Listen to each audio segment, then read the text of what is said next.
বৈষম্য বিরোধী ছাত্র আন্দোলনে বিক্ষোভের সময় হত্যাকারী যারা রয়েছে তাদের বিচারের দাবি যেমন তারা তুলেছিল এবং সেই দাবির প্রেক্ষিতে হত্যাকারী যারা ছিল তাদের তাদের গ্রেফতার এবং তাদেরকে আসলে মূলত ছেড়ে দেওয়ার প্রতিবাদ জানিয়ে এই মুহূর্তে ঠিক সচিবালয়ের সম্মুখে সড়ক যেটি রয়েছে সেই সড়কের সামনে প্রেস ক্লাবের পাশে সেখানে বিক্ষোভ করছে এবং তারা যেটি বলছে আইন উপদেষ্টার পদত্যাগ দাবি তারা কিন্তু আসলে এখান থেকে করেছেন। এছাড়া সহকারী স্বরাষ্ট্র উপদেষ্টা যিনি রয়েছেন তারও পদত্যাগের দাবি কিন্তু করা হচ্ছে এই সমাবেশ থেকে এবং মূলত সকল শহীদ আহত পরিবারের ব্যানারে কিন্তু এই বিক্ষোভটি তারা করছে এবং তারা বলছে আসলে যারা জুলাই আন্দোলনে যারা শহীদ হয়েছিলেন যারা হত্যাকাণ্ডের শিকার হয়েছিলেন তারা বিচার প্রত্যাশী দাবি তারা কিন্তু দীর্ঘদিন ধরে করে আসছিলেন এবং তারা মূলত যে অভিযোগটি তুলেছে যাদেরকে গ্রেপ্তার করা হচ্ছে তাদেরকে ছেড়ে দেওয়া হচ্ছে এবং সেই ছেড়ে দেওয়ার প্রতিবাদ জানিয়ে তারা কিন্তু এখানে বিক্ষোভ করছে এবং তারা মানববন্ধন এবং এই বিক্ষোভ কর্মসূচি থেকে তারা কিন্তু বলছে আইন উপদেষ্টার তারা পদত্যাগ চায়। এছাড়া সহকারী স্বরাষ্ট্র উপদেষ্টা যিনি রয়েছেন তারও কিন্তু তারা আসলে পদত্যাগ দাবি করছে। দর্শক আপনারা সরাসরি দেখছেন দেশ সমান্তর লাইভ, সেখানে দেখানোর চেষ্টা করছি।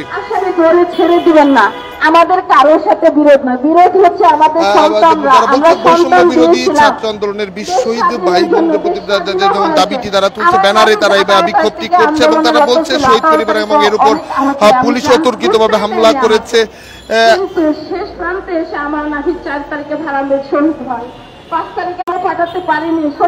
দর্শক আপনারা সরাসরি দেখছেন শুভম, তারা কিন্তু বলছেন যে শহীদ পরিবারের উপর পুলিশ অতর্কিত হামলা করেছে কিন্তু স্বরাষ্ট্র উপদেষ্টা এবং যারা রয়েছেন সহকারী স্বরাষ্ট্র তারা কিন্তু সেটির বিষয়ে কোনো পদক্ষেপ গ্রহণ করছেন এবং এই প্রতিবাদী তারা তাদের বিক্ষোভ কর্মসূচি করছে যে কর্মসূচি থেকে কিন্তু আসিফ নজরুল আইন উপদেষ্টার পদত্যাগের দাবিও কিন্তু রয়েছে এবং এছাড়া সকল শহীদ ভাইদের হত্যাকারীদের বিচারের জন্য ব্যানারে কিন্তু তারা কিন্তু এই লেখাটি লিখেই তারা কিন্তু আসলে বিক্ষোভ করছে এবং পাশেই পুলিশের অবস্থান রয়েছে এবং সমাবেশটি চলাকালীন সময় কিন্তু তারা যে বিক্ষোভ সেই বিক্ষোভ তারা কিন্তু চালাচ্ছে। বলবে মা তুমি তো শুধু আমার জন্য দিয়েছিলে, আমার জন্য আর কিছু করেছো। আমি তো এক অসহায় মা, সেদিন সন্তান দিয়েছিলাম, সেদিন ছিলাম আমি বীর মাতা। আজকে আমি তাদের দ্বারা দ্বারা ভিক্ষুকের মতো ভিক্ষা চাই। কি ভিক্ষা চাই? টাকা না, অর্থ না, আমার সন্তানের বিচার। আমার সন্তানদের যারা খুন করেছে তাদের বিচার চাই, তাদের বিচার চাই। যদি আপনারা বিচার না করতে পারেন তাহলে আপনারা বিকল্প ব্যবস্থা করুন। আপনাদের পদত্যাগ আমরা কেন চাইব? আপনারা আমাদেরকে বাধ্য করতেছে। 1 বছর দেখলাম কোনো বিচার পেলাম না। আমি শুনি যে অমুকের আসামি ধরা হয়েছে, তমুকের আসামি ধরা হয়েছে, শুনে খুশি হয়ে আপনাদেরকে মনে মনে ধন্যবাদ জানাই। আমি যদি আজকে জানি আমার নাফিজের আসামি ধরা হয়েছে আপনাদেরকে ধন্যবাদ জানাবো, কিন্তু ধন্যবাদটা কাকে জানাবো? যাকে ধন্যবাদ দিব সে তো আমার আসামিটা ছেড়ে দেয়। আপনারা দয়া করে আসামিটা না ছেড়ে আসামিটাকে ছাড়বেন না।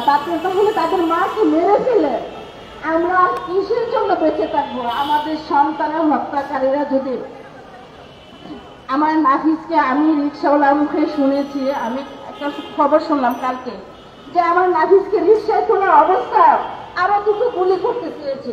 সে নাকি এখন সে নির্দোষ, সে নাকি কিছুই বলে নাই। আমি এটা শুনে ভিডিওতে দেখে আমি কথাটা বলছি বারবার। আমার আহত সন্তানটা রিক্সায় ধরেছিল, আমি জানি না তার মনটা কি করতেছিল তখন।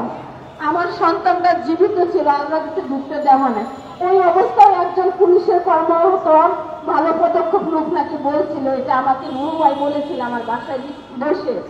দর্শক আপনারা দেখছিলেন সরাসরি দেখার চেষ্টা করছে প্রেস ক্লাবের সামনে সচিবালয়ের ঠিক যে সম্মুখ সড়কটি রয়েছে সেখানে তারা দাঁড়িয়ে বিক্ষোভ করছে এবং তারা যে কথাটি বারবারই বলছে তারা মূলত যারা জুলাই অভ্যুত্থানে বৈষম্য বিরোধী ছাত্র আন্দোলনে যারা নিহত হয়েছেন শহীদ হয়েছেন তাদের হত্যাকারীদের বিচারের দাবিতে এবং তাদের গ্রেফতার করার প্রেক্ষিতে ছেড়ে দেওয়ার প্রতিবাদ জানিয়ে তারা কিন্তু এই বিক্ষোভটি করছে। দর্শক সরাসরি যুক্ত থেকে দেশমাতর দেখানোর চেষ্টা করছি। পরবর্তী আপডেট পেতে দেশমাতরের সঙ্গে থাকুন।